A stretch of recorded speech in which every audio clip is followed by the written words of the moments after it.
Shimbwe, a place where people have learned to live in harmony with nature. We're after the Materuni waterfalls. Not those. But before we reach to the pinnacle of our journey, a trekking tour through this green neighborhood will do us justice. We also got a dog to keep us company, cause why not? He forced his way into our pilgrimage.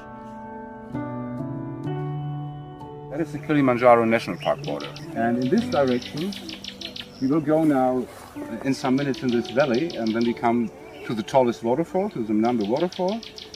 And in the afternoon, or after, let's say, noon, we go up to the other side on the left, and this is then Shimbwe.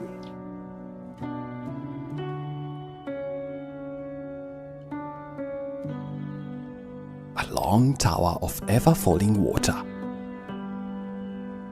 A drainage for the melting glaciers of the Kilimanjaro summit. I would guess it's about 65 to 70 meters. Some locals say it's 90, but it's not 90, definitely not. It's up to 70 meters, this waterfall.